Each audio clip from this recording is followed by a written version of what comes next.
Apa kabar dan selamat datang di Berita dari Neraka bersama dengan saya, Sugatoro.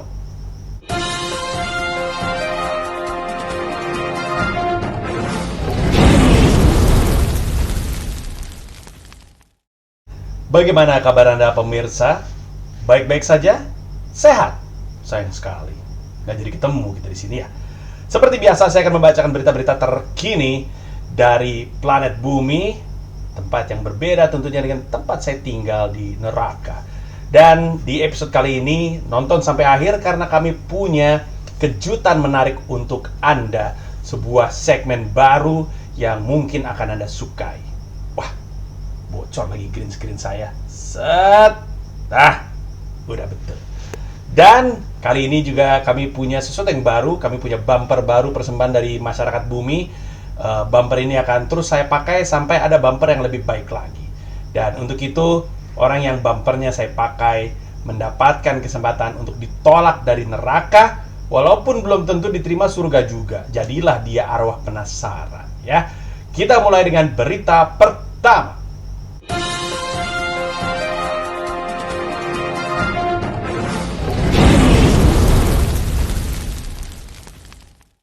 Diambil dari suara.com, M. Nuh, pemenang lelang motor milik Jokowi, ditangkap polisi diduga menipu. Muhammad Nuh alias M. Nuh, lelaki yang memenangkan lelang motor listrik bertanda tangan Presiden Jokowi seharga 2,5 miliar rupiah, dikabarkan ditangkap aparat kepolisian. Berdasarkan informasi yang terhimpun metrojambi.com, mantap metrojambi.com. Orang Amerika kalau baca metrojambi.com, metrojambi.com, metrojambi.com, yang merupakan jaringan suara.com. Warga dengan alamat di Sungai Asam, Kecamatan Pasar Jambi, Kota Jambi, Provinsi Jambi, diamankan Kamis dini hari. Nuh ditangkap karena diduga melakukan penipuan dan hingga kekinian belum melakukan pembayaran. Informasinya ia bukan pengusaha, melainkan hanya buruh harian. Kepala Bidang Humas Polda Jambi, Kombes Pol Kuswahyudi Tresnadi, saat dikonfirmasi metrojambi.com membenarkan M. Nuh telah ditangkap. Dikatakan ia Polresta itu yang mengamankan, ujar Kuswahyudi saat dikonfirmasi melalui telepon. Nah, tapi ada lanjutannya dari berita ini. Jadi berita ini ada ininya nih, ada kayak tambahan beritanya. Tak paham lelak. Ini kayaknya ada update dari suara.com-nya. Kapolda Jambi Irjen Firman Santiabudi, ini berarti di atas pangkat yang tadi ya, menegaskan tidak ada penangkapan terhadap M. Nuh. Wah, beda. Tidak ada penangkapan dan penahanan kepada yang bersangkutan, kata Firman saat dikonfirmasi metrojambi.com. Ditambahkan Firman yang bersangkutan datang justru untuk meminta perlindungan kepada pihak kepolisian. Yang bersangkutan setelah diwawancara tidak paham acara yang diikuti tersebut adalah lelang. Yang bersangkutan mengira bakal dapat hadiah. Karena ketakutan ditagih, dia justru minta perlindungan, beber Firman. Firman juga menyatakan jika tidak ada pengusutan terkait kasus ini, tidak ada kasus, yang bersangkutan diwawancarai untuk diketahui apa yang sebenarnya terjadi. Oh, jadi M. Nuh ini bukan menipu, bukan. Dia bukan membohongi seluruh pihak yang terlibat dalam acara tersebut, tidak. Dia bukan bohong, dia polos.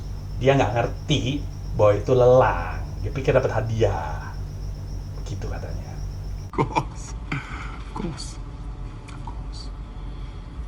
Jadi gitu guys. Jadi M. Nuh itu bukan menipu dong. Bukan, dia itu hanya polos. Dia tidak mengerti itu lelang. Dia nggak ngerti. Dia pikir dia dapat hadiah. Nggak tahu kenapa dia berpikir dia dapat hadiah. Tapi dia pikir dia dapat hadiah, bukan lelang. Jadi dia bukan menipu. Karena kalau dia menipu, berarti banyak yang tertipu. Tidak mungkin. Nggak mungkin orang-orang pintar itu tertipu oleh seorang buruh harian. Tidak mungkin. Bukan menipu dia. Dia adalah polos. Gitu. Kalau dia polos, tidak ada yang jadi korban. Kecuali dia sendiri. Tidak ada. Kalau dia menipu, justru ada yang jadi korban. Yaitu orang-orang yang tertipu. Tapi ini bukan. Ya. Oke, baik. Kita masuk ke berita selanjutnya.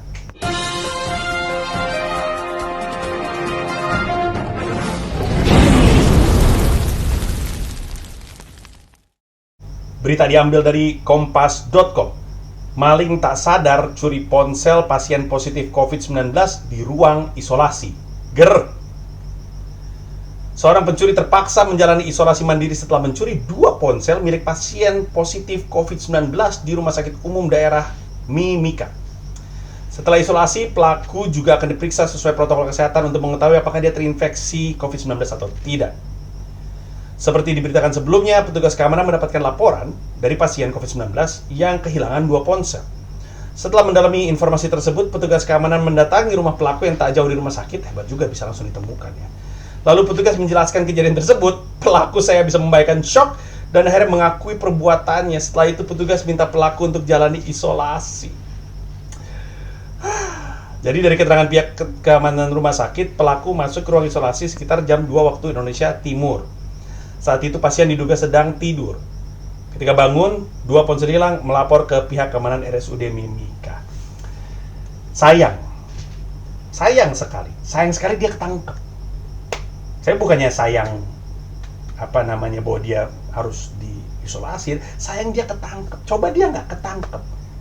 Dia nggak ketangkep, nggak dibawa ke rumah sakit untuk diisolasi. Kalau dia nggak ketangkep, dia berhasil mencuri itu. Nggak lama kemudian, dia mulai menggigil, suhu 38, 39, 40, 41 derajat Celcius, sesak-sesak napas, bingung dia. Dia pikir ini dukun pelet pasti. Apa yang terjadi? Handphone siapa yang aku curi? Apakah dia dukun? Kenapa aku menggigil? Gitu kan, itu lebih dramatis menjelang mungkin akhir ajalnya. Sayang sekali.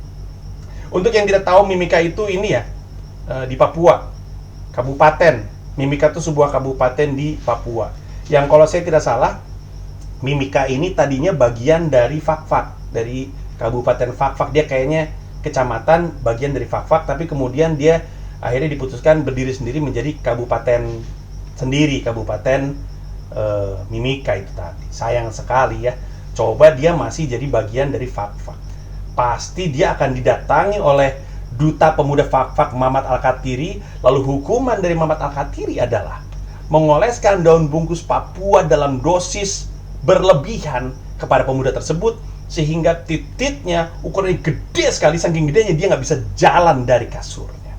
Itu baru hukuman yang baik untuk dia. Kita masuk ke berita selanjutnya.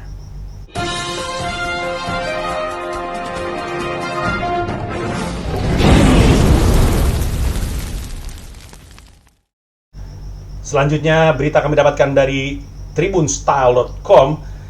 Rela berjubel demi belanja ke mall, kini para pembeli cemas, seorang kasir terbukti positif corona. Akhirnya sebuah berita komedi. Kebijakan pemerintah tentang pelonggaran PSBB justru membuat warga langsung berbondong-bondong ke pusat perbelanjaan. Aksi nekat warga berbondong ke mall di tengah pandemi virus corona kini berujung petaka. Kami paling suka kata petaka. Sempat asik berbelanja di mall, kini para pembeli justru dibuat was-was dan ketakutan. Kenapa? Bagaimana tidak? Seorang kasir di sebuah mall di Medan dinyatakan positif virus corona.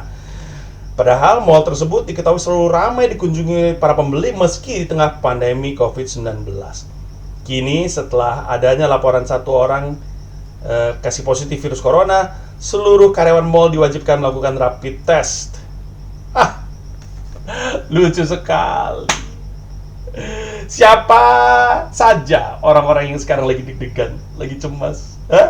Udah dibilang jangan keluar, malah belanja di mall. Satu karyawan di situ kena COVID, semuanya jadi panik. Tapi tenang, saya akan siapkan tempat untuk Anda sekiranya Anda bergabung dengan kami. Dan yang paling menarik lagi, beritanya tidak berhenti di situ. Saya akan membacakan lanjutan berita yang dilansir dari IDN Times. Wah, ini kabar baik nih. 64 mall di Jakarta akan dibuka. Ketua DPRD ×2, nggak perlu takut corona. Mantap. Jadi, sebanyak 64 mall dikabarkan akan beroperasi kembali Jumat 5 Juni. Ketua DPRD DKI Jakarta Prasetyo Edi Marsudi menyambut positif langkah tersebut meski kasus virus corona atau COVID-19 di ibu kota masih terus bertambah. Pras mengatakan, kita nggak perlu takut lawan corona, ujar Pras, sapaan akrabnya. Politikus PDI Perjuangan ini, politikus PDI Perjuangan ini, politikus PDI Perjuangan ini menyadari bahwa COVID-19 merupakan virus berbahaya, namun ia yakin semua pihak akan tetap aman bila menjalankan protokol kesehatan walau nantinya pusat perbelanjaan ramai dikunjungi masyarakat. Kata beliau, bagi usia 24-45 nggak usah takut, bergerak saja biasa. Jadi ke depan kita masyarakat nggak perlu ada yang ditakutkan, yang sehat ya sehat, yang sakit ya disembuhkan. Kata beliau. Nah, berikut adalah daftar 64 mal Jakarta yang mulai beroperasi pada 5 Juni 2020. Mari kita lihat apakah ini adalah mall kegemaran Anda. Berikut daftar 64 mall tersebut. Plaza Indonesia, FX Sudirman, ITC Mangga 2, ITC Sepaka Mas, Golden Truly, Gajah Mada Plaza, Senayan City, ITC Roxy Mas, Mall Mangga 2, Mangga 2 Square, Plaza Atrium, Plaza Kenari Mas, Tamrin City, Harga Pasar Baru, Jakarta Design Center, Plaza Godok. Wah, banyak sekali. Terus aja baca aja sendiri beritanya ya. Ini. Oke, kalau begitu halo. Pusat. Iya. Tolong siapin ini ya, area yang agak lega dikit nih. Kita mau dapet incoming. Ya. Disiapkan saja. Kenapa? Ini mall mau dibuka. Iya. Kenapa? Yang benar. Mohon maaf pemirsa, kami mendapatkan update tambahan berita. Coba kita cek. Gubernur DKI Jakarta menegaskan belum ada keputusan mengenai pusat perbelanjaan dibuka kembali 5 Juni setelah pembatasan sosial berskala besar ibu kota berakhir. Saat ini PSBB tahap ketiga terkait pandemi corona berakhir 4 Juni. Kata beliau, kalau saat ini ada yang mengatakan mau buka tanggal 5 Juni itu imajinasi, itu fiksi. Karena belum ada aturan manapun yang mengatakan bahwa PSBB diakhiri. Katanya beliau lagi, pembukaan mal 5 Juni tidak benar, itu tidak ada, bahwa PSBB berakhir tanggal 4 Juni, itu PSBB yang sekarang, tapi PSBB bisa diperpanjang, bisa berakhir. Gak asik banget Bapak Anies. Tidak asik Anda. Gak bisa ngeliat orang bahagia. Ya sudah kalau gitu, kita masuk ke berita selanjutnya.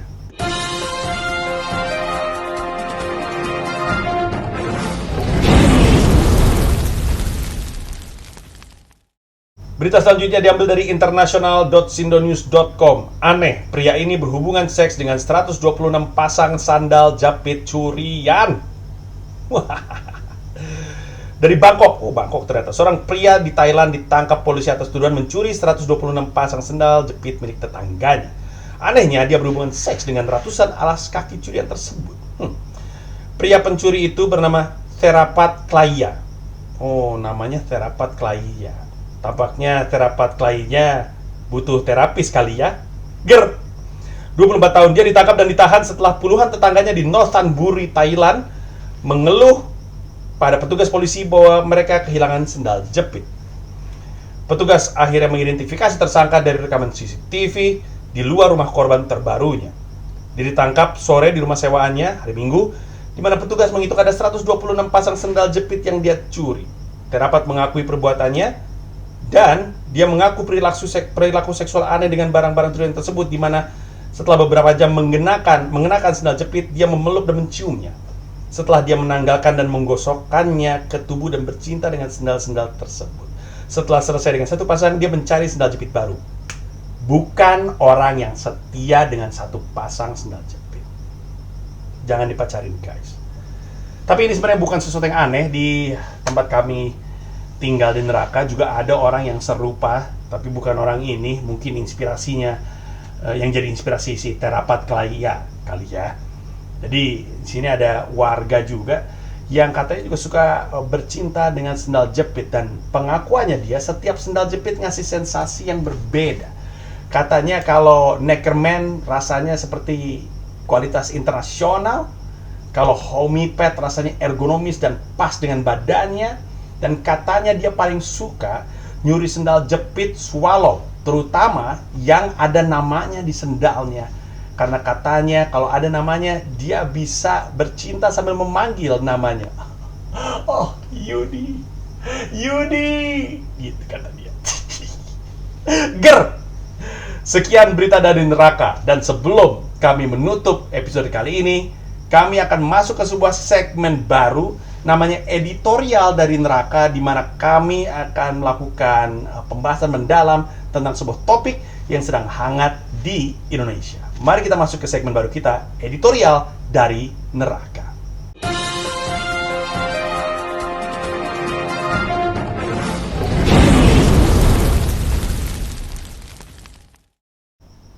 Selamat datang di editorial dari neraka bersama saya, Sukatoro. Hari ini kita membahas mengenai teori konspirasi. Betul sekali. Teori konspirasi adalah sesuatu yang mengisi segala aspek kehidupan umat manusia yang ada di bumi. Dari dunia politik, ekonomi, termasuk teori konspirasi di dunia olahraga. Contohnya, teori konspirasi bahwa Corona adalah rekayasa fans Manchester United supaya Liverpool tidak juara. Tidak benar itu. Bukan buatan Manchester United. Tanya fans Arsenal karena... Oke, teori konspirasi juga mengisi pembicaraan warga bumi terkait Corona yang bahkan meresahkan kami ini penghuni neraka. Saking tololnya teori-teori konspirasi ini. Nah, ada beberapa teori konspirasi mengenai Corona yang bersirkulasi di bumi. Pertama contohnya adalah bahwa Corona ini berasal dari laboratorium yang ada di Wuhan. Fix. Yang percaya teori ini kebanyakan nonton Captain America The First Avenger. Dia pikir semuanya dibuat di laboratorium, seperti Hulk juga adanya. Kedua, teori konspirasi yang menyatakan Corona menyebar dari jaringan 5G. Ini saya lihat sendiri videonya. Ada orang dengan meyakinkan berargumen di YouTube bahwa Corona ini adalah dari jaringan 5G. Belum 1 menit, baru berapa detik, saya pause video itu dan bingung. Anda ini siapa? Apa kredensial Anda? Apa pendidikan Anda? Kenapa saya harus mendengarkan Anda?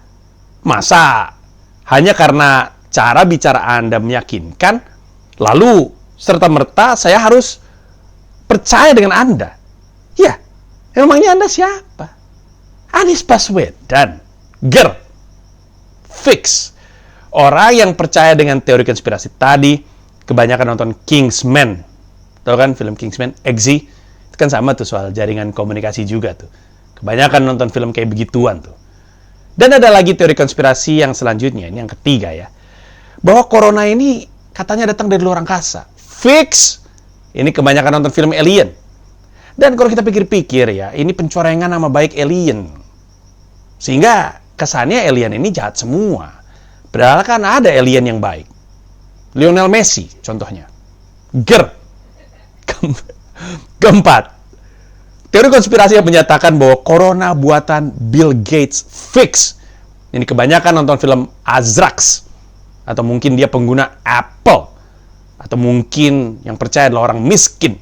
Karena ada orang-orang miskin yang selalu menyalahkan orang kaya atas keadaan dirinya. Selalu ada yang seperti itu. Nah jadi, kesimpulannya apa? Kesimpulannya tampaknya orang-orang yang mudah sekali dipercaya dengan teori konspirasi ini adalah orang-orang yang lebih suka nonton film daripada baca buku. Orang yang lebih suka science fiction daripada science. Tapi jangan salah, kepada Anda yang mungkin marah-marah melihat saya berbicara seperti ini, saya tahu banyak orang yang menyukai teori konspirasi rata-rata adalah orang yang kritis, yang anti dengan status quo, yang tidak mau menelan mentah-mentah apa yang diyakini oleh masyarakat umum. Kritis. Bahkan mungkin kalau kita pikir-pikir ya, dulu Galileo Galilei dianggap teori konspirasi oleh dunia ketika dia bilang matahari dan bukan bumi adalah pusat tata surya. Berbeda dengan anggapan umum kan. Tapi Galileo itu kan kritis karena bermodalkan fakta. Anda tidak. Kalau Anda ngoceh-ngoceh nggak jelas, tidak bermodal fakta, Anda bukan kritis. Anda ajudan pribadi. Hai, gue Kunyol bersama tentara, tentara yang punya tentara sekali, yang punya pangka-pangka, yang punya pistol dor, yang punya petnang, yang punya tentara paling Skodotski, ya kan? Ganteng nggak gue?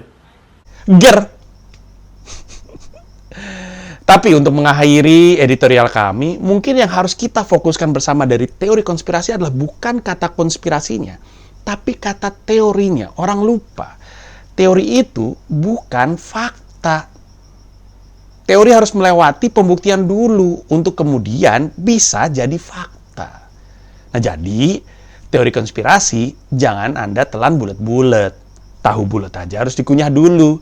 Ger! Contohnya, secara teori, kalau Jokowi dan Prabowo bersatu dalam satu pemerintahan, maka harusnya Indonesia cemerlang. Itu teorinya. Tapi seperti yang kita tahu, faktanya Indonesia bukan cemerlang. Indonesia telentang. Ger. Sekian editorial dari Neraka.